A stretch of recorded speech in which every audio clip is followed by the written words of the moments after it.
Nah, tulisan government relations itu berangkat dari kegelisahan saya terhadap banyaknya kebijakan dari pemerintah yang tidak sampai ke masyarakat. Jadi banyak logik dari pemerintah itu nggak sampai sebenarnya. Jadi kalau kita lihat sekarang banyak sekali kebijakan-kebijakan itu diprotes gitu ya, apalagi di sosial media dengan tagar dan menyerang tidak hanya kebijakan sebenarnya, tapi juga person dari yang membuat kebijakan. Ini cukup mengkhawatirkan karena permasalahannya sekarang ini bisa dilihat bahwa ini tidak hanya masalah dari kebijakan itu sendiri, tetapi bagaimana link logik dari pemerintah dan masyarakat, termasuk juga pemerintah ke swasta itu didefinisikan. Jadi kegelisahan saya di situ. Makanya government relations ini profesi yang menjanjikan di masa depan karena dia menjadi bridging atau penjembatan dari kebijakan pemerintah terhadap masyarakat dan swasta.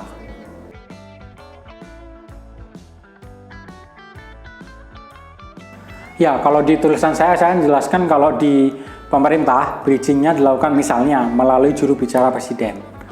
Itu melalui satu pintu, artinya kalau presiden mempunyai kebijakan, ide atau suatu proyeksi kebijakan itu melalui juru bicara ini. Dan presiden juga memiliki tim percepatan pengentasan kemiskinan TNP 2K. Itu salah satu dari government relations yang dibangun oleh pemerintah. Tetapi kan di sini pemerintah harus dicatat bahwa pendekatannya masih struktural, meskipun ada persen di situ ya, tapi itu masih struktural di bawah presiden. Sementara kalau di swasta, kita bayar di perusahaan-perusahaan startup yang baru, itu ada posisi government relations. Nah, fungsinya adalah membaca semua peraturan perundangan yang ada di pemerintah, termasuk proyeksi pembangunan, perencanaan pembangunan untuk kemudian dikoneksikan dengan visi misi perusahaan. Kebetulan kalau relasi pemerintah dan swasta ini ada yang namanya social entrepreneurship. Bagaimana ketika swasta ini tidak hanya CSR, tidak hanya melakukan social responsibility ketika aktivitas sudah dilakukan. Itu kan kayak statement forgiveness ya, statement minta maaf itu. Tapi ini lebih ke dari awal sudah didefinisikan social entrepreneurship-nya. Kalau dari masyarakat, dari melalui NGO, proposal, itu kan banyak government relations dan biasanya Bappenas yang melakukan hearing dengan NGO ini untuk lagi-lagi melakukan social entrepreneurship.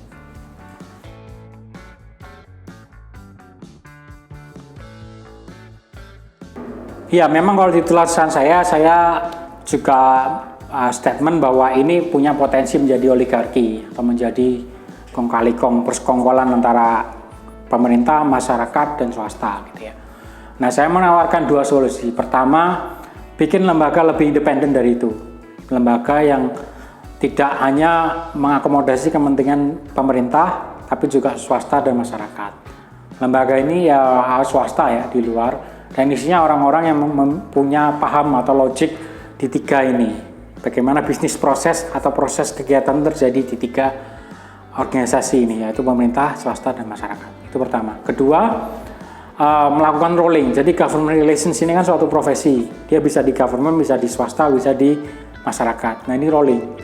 Artinya yang di government bisa di swasta, yang di swasta bisa di masyarakat. Artinya ini bisa check and balance. Karena profesi ini juga punya rentan korupsi ya, karena banyak proyek-proyek pembangunan masuk di mereka, karena mereka menjadi middleman juga informasi dan data. Jadi dua hal ini yang menjadi propos saya di tulisan.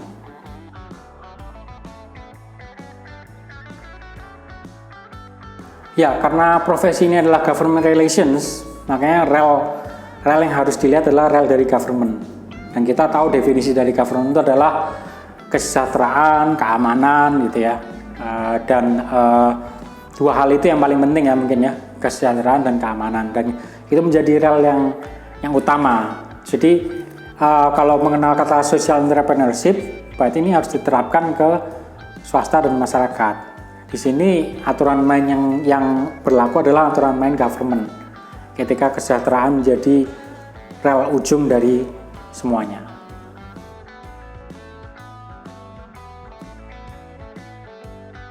Kalau indikatornya pertumbuhan ekonomi naik, pemerataan ekonomi naik, dan juga adanya aspek-aspek demokrasi, misalnya aspek-aspek keterwakilan suara kaum-kaum yang atau orang-orang yang termarginalkan, atau karena kan fungsi dari government itu adalah juga demokrasi atau mengakomodasi semua kalangan gitu ya, sebagai fungsi dari negara. Dan kedua adalah soal kesejahteraan tadi, bagaimana bisa taraf hidup naik, kesejahteraan naik, dan jangan lupa ketika dua hal itu akan menciptakan sustainabilitas atau keberlanjutan dari masyarakat sendiri, agar masyarakat itu mandiri. Sebenarnya government relations itu secara garis besar berbicara soal bagaimana proyek dari pemerintah yang biasanya itu mandek itu bisa lancar. Karena kan pemerintah sekarang di skema governance tidak bisa sendiri. Masalah publik tidak bisa hanya diselesaikan oleh pemerintah. Dan sekarang kita mengadopsi namanya new public service, di mana pemerintah, swasta, dan masyarakat bekerja untuk menyelesaikan masalah publik.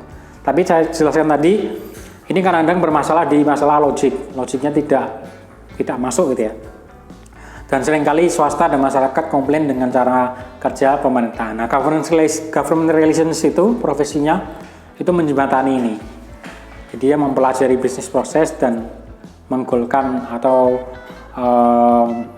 melakukan solusi atas sumbatan yang dialami oleh pemerintah. Sebenarnya kalau itu ke sipol ya, kalau core-nya karena berbicara soal negara. Tetapi ekonomi juga berbicara soal negara juga, BUMN atau ekonomi makro itu kan berbicara soal negara juga bisa. Di budaya juga bisa berbicara soal pembangunan budaya ya. Saya kira saya kurang paham di mana. Dan psikologi berbicara ke perilaku orang. Di psikologi juga ada soal bagaimana perilaku pejabat itu didefinisikan, apa saja tren-tren perilaku dari mereka.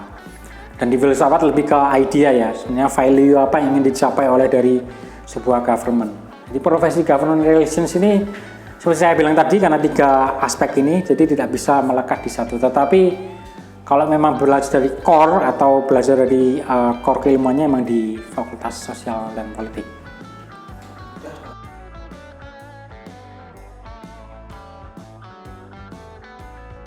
Kita punya perencanaan pembangunan yang 2025 sebelum ke 2045 ya. Generasi emas, saya lupa di 2025 itu ada di proyeksi pembangunannya. Saya pikir di situ bisa dan mengurangi birokrat di struktural, karena kan sekarang kita ada ke digital ya, sudah beberapa ke digital dan mengurangi SDM, misalnya persuratan bisa melalui email, disposisi melalui digital, rapat-rapat mungkin sudah bisa digital, jadi administrasi bisa dikurangi dan masuk ke profesi government relations, modelnya kontrak gitu ya.